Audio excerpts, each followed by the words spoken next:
And hello, everyone, and welcome to the third episode of NASCAR Talk. No, I'm not Seth Cole, and Seth is actually kind of, sort of, somewhat here, I guess, but he's kind of on mute because uh, reasons. And we have Dylan Young here, we have Charles Jackson, we have Seth, who again is kind of here, and Trent Dunham. He's magically here, but yes. He's recording our audio. Yeah, Yeah, you yeah, get to he's see it the on his channel. he's the yeah. So Seth Cole, he's officially the special effects guy. But we got a lot to talk about for this episode of NASCAR Talk. Indeed, Hopefully we we'll do. come in. Man, we got a lot of stuff to. Okay, a lot of things happened since Daytona, but let's start with Daytona. We're gonna give you a nice little Daytona recap of what we thought of the Speed Weeks and what we thought of the Daytona 500. So I don't really know how much of this works because I admittedly have not really seen many of the NASCAR talks. I saw the very first one and I only saw about 6 minutes of it. So I'm just gonna go around and I'm gonna go to each one of you, and you can give your take on it, and then I'll give my take on it. So Dylan, we'll start with you since you're on my left side of the my screen. First off, I was glad to actually watch a full race nearly before going to work. I'll put that in perspective. As far as the racing goes, you know what? It was actually the best I've seen out of the Gen 6 cars. Because, when you look at Gen 6 cars and super speedways, they don't mix out well. You would see a lot of single-file train racing or cock racing, whatever you want to put it as. But I thought that this was a lot better racing than how it was in the past 3 years of all super speedway. And you know what? If that shows something at Daytona, we're into a good show in Talladega. Then hopefully we'll see the same as well. But I got to give props to Logano. I don't think a lot of people expected him to win it. I think a lot of people expected Gordon, Johnson, Stewart, Keselowski. No one kind of expected Logano, especially how well he ran. But I think there were only four different leaders at that time that were running at least 20 laps led in the race. So I got to give props to Logano. I think he proved a lot of doubters wrong and a lot of haters. So to Logano, that's awesome job for you, man. You just made yourself history. Keep it up, man. And congrats on making a chase spot as well. Yeah, that's one thing I never thought of because we only had like four different leaders the entire race, which is kind of weird when you think about Daytona. But anyway, Mears lead, and they had a few other people. oh yeah, they did. But like you never know about it. You're just like, oh, it's either Gordon, it's either Johnson, or it's one of the three that you always saw at the front. Yeah. And I'd like to add something to that. I mean, the Sprint Cup race with the GSS cars was shockingly the cleanest race that we've had throughout that Daytona weekend. In the trucks we had two big ones. I think in the Xfinity race we had Regan Smith flip, and then we had a few more big ones, including that hard hit that Kyle Busch took in the inside wall, which they really need to add safer barriers to. They really need to have safer barriers on all the walls, like we discussed in the last episode. The one before that I couldn't remember. I think it was the last one. And then the Sprint Cup race, despite the fact that there was some train racing throughout it, it was still pretty competitive, especially near the end. I'm really shocked that we didn't have a major big one. I mean, really the only wreck that we had in the Sprint Cup race was when Tony Stewart hit the wall and when Keselowski lost the engine, and then it involved McMurray and Newman. That was really only the major accidents that we had, and then that big one at the end that brought out the caution that end of the race.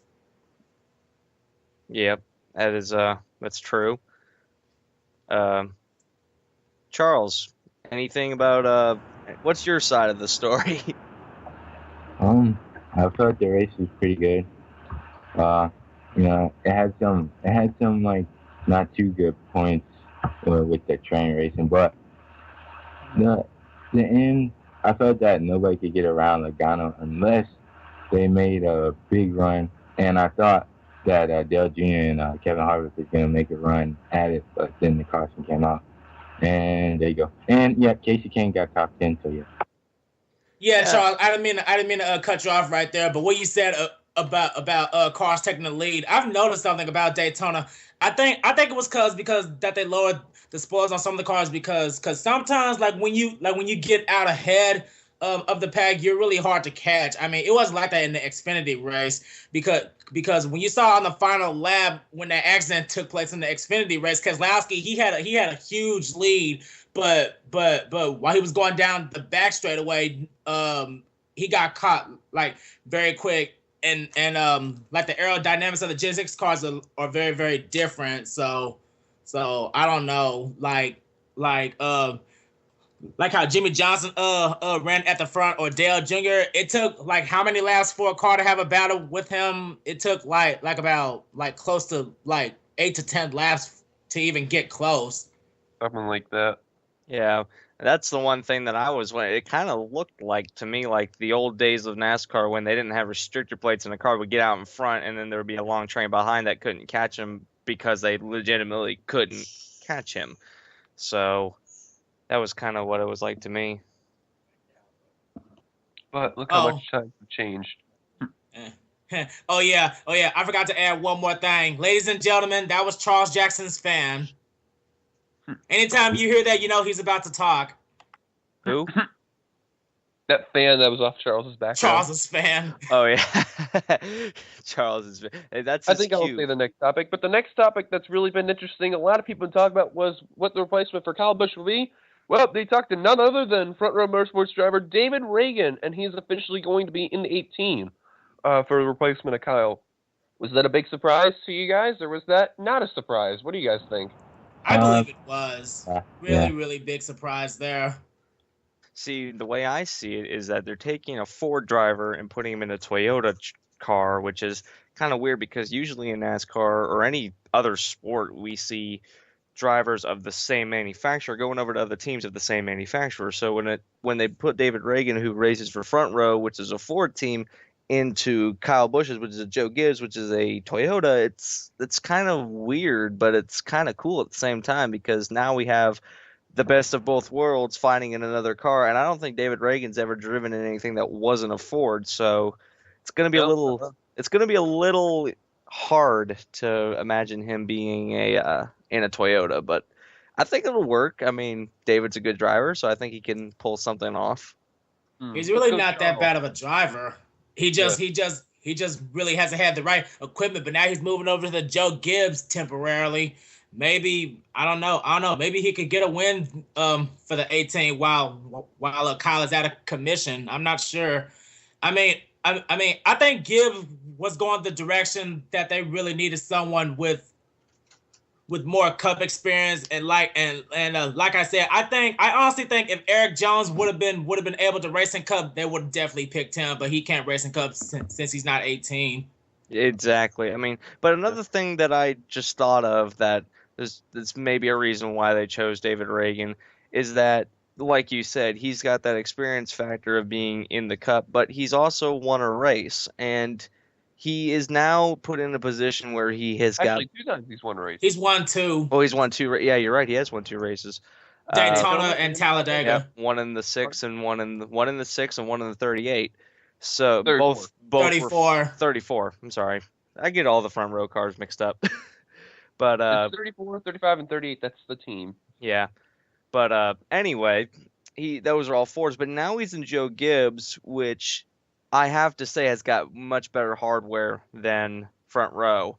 So that kind of skill that Reagan obviously has, combined with the kind of hardware that Joe Gibbs has, I mean, we could see him possibly winning more races than ever before.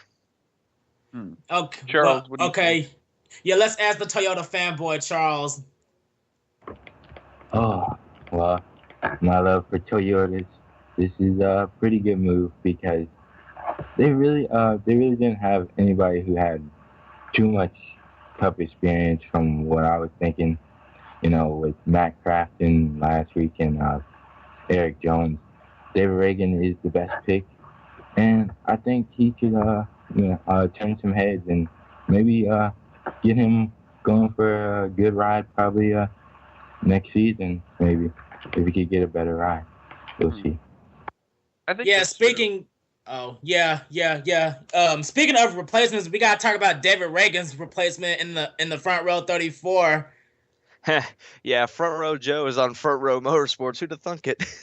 Joe Nemechek in the 34. I think too. Correct me if I'm wrong. He was driving a Chevy when he last drove, right? The 87. That was the 87, right? I No, that was a Yeah, it was Toyota. 87, no, that but was I no, think that it was a was a Chevy. Toyota. Yeah, that was Oh, a was it Toyota. Toyota? Oh, that's right. That's right. What Yeah. was what is it with all these Toyota and Ford drivers sharing different kind of cars? I I don't don't have understand. a Don't clue. forget, Carl went from a Ford to Toyota, and then Kyle Busch, he went from a Chevy to Toyota. And So and then but Nemechek was just in a Toyota for the 87, and now he's going into front row replacing Reagan, which is a Ford, but Reagan just left that Ford to go to a Toyota. So, irony. man, I Lots. got nothing. I got nothing against Joe Nemechek, but honestly, I think he's well past his prime. Yeah. He's a good driver, but now he's joined like one of the low funded teams of NASCAR, and I think Bonnie. yeah. I think he's just doing it for the fun because, like I said, he's well past his prime, and if he does have a chance of winning a race for front row, it'll be at Talladega most likely if he can keep up with the pack. Charles just told me that Matt Kenseth went from a Ford to a Toyota as well. Kind of same thing with Carl. Oh yeah, because Carl Edwards was on the same team with Kenseth, and then Kenseth left, and then he went to Gibbs, and now they're back on the same team. They're back together again. Yeah. Carl Edwards and Max I think that it was Roush 2.0, except minus who was it? Reagan. Instead of Reagan, they had at the time Denny. So hard to believe too. What I think of Joe, no, I think you know what. I don't think I've ever had a problem with Joe. I think this is good because you know what? This gives him another shot to win at least one more race before he retires. Because who knows how much left in this tank he's got. I mean, we said the same thing with Terry Labonte. We said the same thing with Bobby Labonte, even though Bobby's still racing. You know, I would like to see Joe win one more race, but it's like Trent said, it's the only chance that there is Talladega. And I believe, correct me if I'm wrong, if Kyle Busch's injury was it 5 to 6 months or was it Yeah, 5 to 6. Yeah, I figured. So, and I feel like for Joe, this could be the best opportunity. Like, this is the one last shot that he has to win. But you never know. Joe could probably pull a miracle out of the hat in, like, a random race and get, like, a decent finish at a track. You never know. Like, some random race could happen and, like, Joe could come out of nowhere and, like, pull a rabbit out of the hat and get a good finish. So, you don't know. Don't count out any driver in any race. But, I got my love for front row, though. Go front row. Nemechek has kind of gotten to the point where he's like Morgan Shepherd. He's just there for the nostalgic feeling of it. Yeah. But I mean, that doesn't discredit him for being a good driver. He could still pull off a win, but like you said, probably at Talladega. The next story, though, I didn't hear about this. Holy crap baskets, is this shocking. I didn't hear about this until I got into the Skype call. So bear in mind, I have absolutely no idea what this is, but apparently Trent Dunham has looked up, so he can give you the full story. Yes. Travis Quappo's number 44 stolen. I don't even know. All right, Trent, give us the story. I don't have a clue, but apparently while they were staying at a hotel in Moro Joe's, according to the driver of the guy that was hauling the trailer, he said that the unmarked white number 44 Extreme Razor, they didn't even paint the car yet. It's completely white, but they said that sometime overnight that it was stolen, and how these guys didn't hear a freaking loud 800 horsepower race car in the middle of the night, I will never understand. But because of this, unfortunately, the 44 has no choice but to withdraw from the Atlanta race.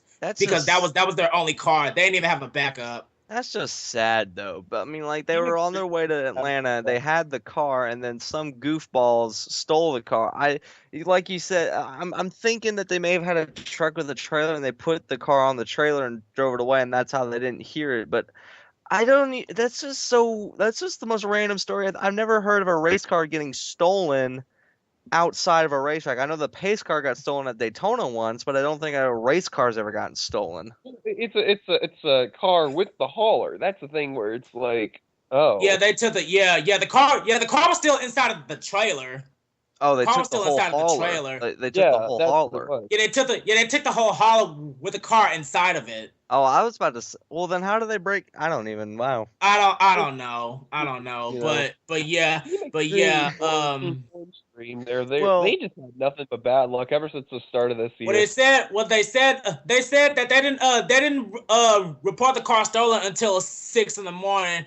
But yeah, because of that, they had to withdraw. I don't think they even had a chance to practice. I'm not sure. I think they No, did. now I have a question. Is this hauler like a semi truck hauler, or are they like one of these lower? It's like one of those 18-wheeler haulers that holds the cars inside. Okay, Yeah. I was just wondering because I know that some of these lower funded teams have like just the display trailer that's what they're traveling around in, or the little featherlight trailers, but I didn't think that they had the big semi truck. No, they do 18-wheeler. Okay, they do have an 18-wheeler. Okay.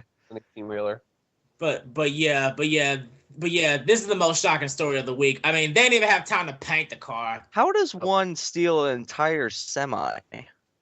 Who knows? You'd be They surprised. stole the You'd be entire surprised team's at what car. kind of thieves are out there. And another thing, even if they do somehow get the car out or get it started, they can't drive it anywhere because Well, there's your obviously 44. obviously the race car is not going to be street legal. There's no headlights or taillights or mirrors or anything. Nor would No, I you don't couldn't understand pass what it the off. idea is.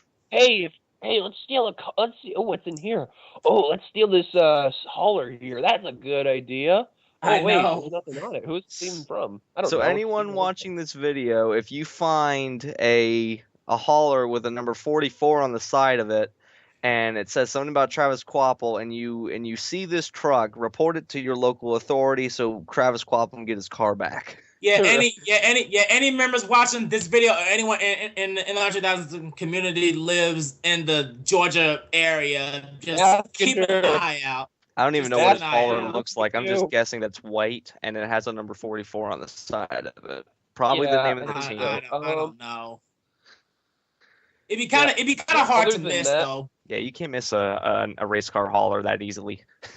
No. At least I would have. No. I would think you wouldn't be able to. Main stories though. So now we head over to our picks for Atlanta. So before we talk about Atlanta, I'll tell you one thing. It has been cold over there in that area. It's been in the 40s and 50s, and hell, yesterday or something, or 2 days ago, it was snowing over there. We had a report from Bassinger's video that it was snowing where it was at about not too far from the track. So, Dylan, you're talking about it being in the 40s and 50s. It's in the freaking 20s here in Texas.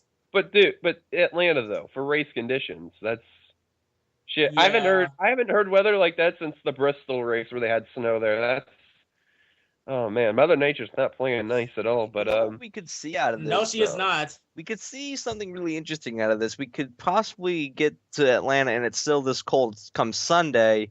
And if it's this cold Sunday, that track temp is It's gonna have a lot of grip. It's gonna have a lot of grip on the track. It's gonna be like an Indy race almost. Yeah, it must be Mother Nature's time of the month, I guess. But exactly. you see, they've gone from racing at tracks in the beginning of the season that you wouldn't normally think that it's going to be really cold there. I mean, Daytona, you don't think it's going to be cold. Guess what? It was kind of on the cold side. They would normally go to the Phoenix. I mean, it's never cold in Phoenix, but they switch it up, and now they're going to Atlanta. Atlanta's cold sometimes during the winter, and they know this, and they went to Atlanta, and it's going to be cold up there. They're going to everything normal after that. They're going to Vegas, so I don't predict Vegas is going to be really cold, but oh, it's going to be like a desert out there. But still, I mean, they used to do it Florida and then 2 desert tracks, but now they're doing Florida and a track that can get pretty cold. And if it gets the right kind of weather pattern, we could possibly see snow on the racetrack before Sunday. Is it possible for a Sprint Cup car to drive in snow? I mean, I don't think they can't even drive in rain. Yeah, I know. I was just about to say they can't even drive in rain. There's no chance in that happening. Yeah, I don't There's see no it chance. Unless you're like in the truck series after driving dirt, you probably could in snow, but no, I don't see it happening either. Oh, I could just imagine just one car just driving in the snow and just like having like arc a brake moment and just like bounce off the wall like a pinball. And the race was completed with an average speed of 10 miles an hour. Right. Dylan, this isn't in our 2003 with the Black Hills back roads. So yeah, right. I don't think that's gonna be possible. I It have is. this is Okay. this is a topic that I don't think that we didn't put down on the list, but I just thought of it, and I don't know if we have covered it before. But the Sprint Cup Series, after forever of getting them to do this, has finally said that they will use rain tires at road courses. I think no, we have not, but that's good though. I'm No, we glad have this is not. doing Yeah, yeah, but it's about time. This is just like I forgot what year that they went in Montreal with the rain tires. I think it 2008. was 2008. Yeah. Yeah, No, wait. yeah, I thought so. 2008. But yeah, but That was the then nationwide series, though. yeah, it But was. still. But the question is, if they can the Gen 6 cars handle rain tires like going that fast? I mean, Yeah. I'm not I sure want to see about those it. windshield wipers Honestly. though. Those look badass. Oh But yeah, I anyway, remember Marcos Ambrose's car with the windshield wiper, and then yeah. I'm trying to think of what. I'm trying to think of who was that. Was that Carlo? Was he trying to wipe his windshield from the inside of his car? With the Was that Swiffer? Elwood? Yeah. Yeah. Yeah. Carl Edwards tried to clean off. He tried to pull off a Dale Earnhardt, and he was trying to clean off his windshield with a Swiffer. Use that You gotta Swiffer. love Carl. And All right, actually, we moving didn't have any on. windshield So- wipers, so you got to improvise. Yeah. So you moving on here. We're getting ready to make our picks for Atlanta. Let's make our picks and our dark horse picks. So let's start off with Anthony. You know what? We've been talking about him all day. I'm going to go with Reagan as my dark horse because, I mean, he's got good hardware. He's good at Obviously. Atlanta. He's good at Atlanta. So and he's a good driver. So I'm going to go with David Reagan as my dark horse. My actual pick for the race, Atlanta is usually dominated by Gordon, but I'm going to say it's going to be probably Kevin Harvick. I know that tears you up, Trent, but I'm serious. Yes, it does. Kevin One- Harvick is always good at mile-and-a-half tracks, so I think we could see Kevin Harvick or Jeff Gordon doing really good at Atlanta this week. Trent, before you make your pick, Anthony, why do you make me remind me of 2001 when you say that? Gordon and Harvick. I It's don't like, know. It just memories. they're Yes. yeah. I mean, everyone remembers when Gordon and Harvick battled in 2001. I mean, we could see that again this year because they're Okay. still good at Atlanta. So Trent. My dark horse, honestly, I'm going with I'm gonna go with a curveball here. I think Allmendinger has a chance at Atlanta. oh, nice pick. Yeah. I'm going with Allmendinger as a dark horse. And my main pick, I would like to say, I'd love to say McMurray, but he doesn't really have that many good numbers at Atlanta. So I guess the next best choice other than Harvick is Keselowski. Yeah, I could see how that could work because Keselowski's, he's won a lot of races on mile and a half. Most of them coming at like the Kansas style or the Las Vegas style. Yeah, but hopefully Penske got their shit together after that they lost. Did they lose 3 engines last week or just They 2? lost 2 engines. Keselowski, two. they lost Ryan Blaney, but they were lucky enough to have Logano win the 500 too, which is amazing. So Yeah. It'd been hilarious if- Yeah. Plus, so worried about that. yeah, and plus Penske Racing, they got that whole momentum behind Logano winning. So Penske may go for the second week in a row win here. Oh, All Penske. right. Charles. Yeah. Oh. You're I'm picking going- your dark horse. I'm going with Greg Biffle. Stick with the Biff as a dark horse. And I'm going with Jimmy Johnson for the win. Fucker. Jimmy Johnson. Leave the call, son. No, just I don't kidding. even. It's kind of funny because I thought he had gone for a Toyota driver, but oh well. Yeah, you know what? For my dark horse, I'm actually had thought about this before when we were doing the call, and it had me thinking like, who would be a really good dark horse to use? And you know what? After thinking, I got to go with Larson for dark horse. Oh, I'm going Larson. Good I have choice. Larson could be a huge spoiler because you know what? you think about it. Larson had a really good season last season. Despite not doing well at Daytona this season, you don't know when he can explode. It could be this race or it could be California. You never know. Watch out for that 42. My main pick, though, you know what? I would love to say Gordon. I would love to, because you know what? It's his final season. He'll end it out in a bang. He'll hopefully end it out in a good way. But I have a feeling, watch out for Carl. He's going to get his first win in Joe Gibbs. Oh, never thought about Carl because he's won Atlanta before. So, And guys, right now, I'm speaking for Seth Cole, who can't speak right now, but I think we can obviously say that Seth's pick is going to be Casey Mears because don't count out Casey Mears. I mean, he is top 10 in the points for the first time in like a long time. Yeah, and for all the crap I give him over it. Yeah. Yeah, I think it was his first time since the Hendrick days. Yeah, I mean, yes, definitely. It has been a while, or even Everham. I don't know. Well, I think that's pretty much all we have to cover here today. So I think we run out of topics. Guys, stay warm. Yeah, pretty much. There's no new stories, but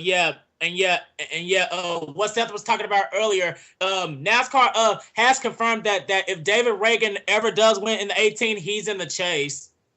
Indeed, he is. That's one thing that we didn't cover on, as I just typed down in the chat that I would be right back, but I'm not going to be because I'm going to say this one thing and then I got to go. But Reagan will get a chase spot if he wins in the 18. He will be driving for the 34 when Kyle comes back, but he will get the chase spot. So